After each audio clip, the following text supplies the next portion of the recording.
Hello and welcome to this A-level revision film. We're looking today at structure.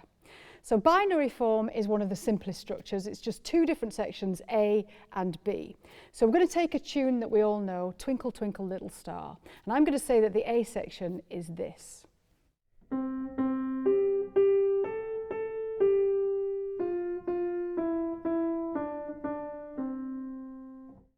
So the B section could be this.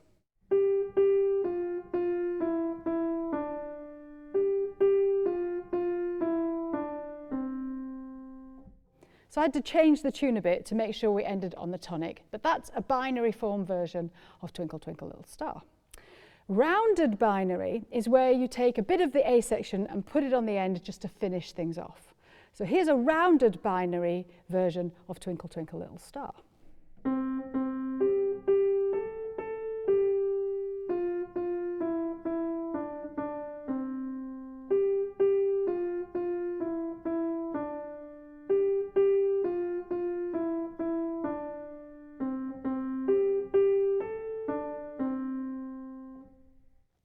So you just take a bit of the beginning and put it on the end to round things off. And in rounded binary form, usually the A section is repeated and then the BA section is repeated. Ternary form is when you take the whole of the A section and put it on the end, so you have A, B, A. So here's a ternary form version of Twinkle Twinkle.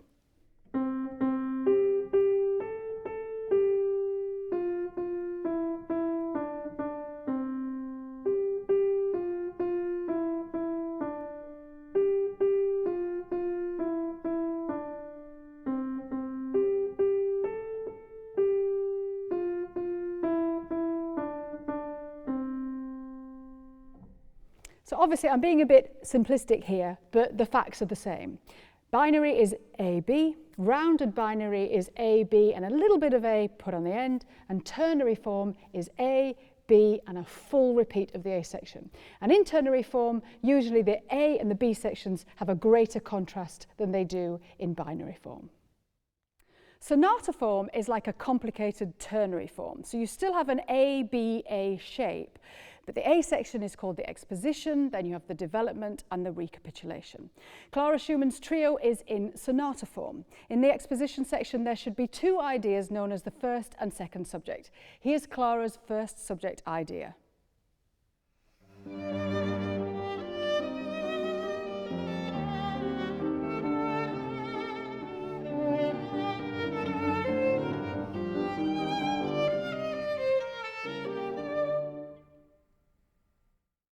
The second subject of Clara's piece sounds like this.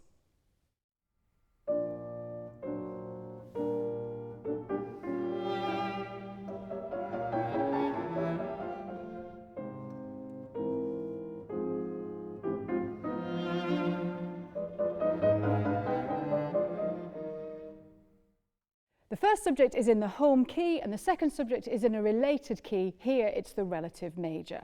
When we've heard both subjects, the exposition section ends, and it usually ends in a different key to where we began. The middle section of a sonata is called the development. In this section, the composer develops the ideas we already heard in the exposition and takes us to some faraway key areas. So here's a bit from Clara Schumann's development, where she uses the first subject idea in the left hand of the piano to create a climax.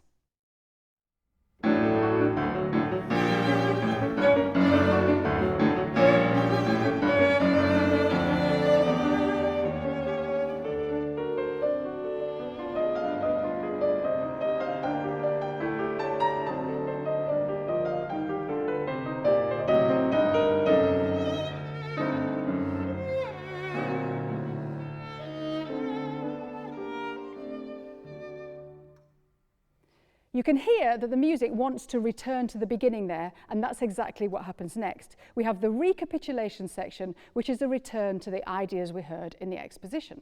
Now, we're supposed to have the first and second subject in the home key, but Clara Schumann's a bit cleverer than that. So she places her second subject in the parallel major key, and she holds off on the home key until the coda.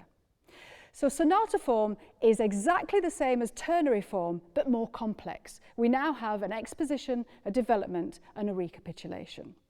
Coda is the word we use for an ending. You can have a coda on any structure in music, and codas exist in all genres.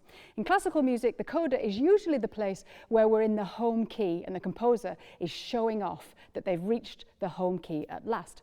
Or it's a chance for the composer to move away from the home key and back again. Thanks for watching. Our next film will be all about harmony.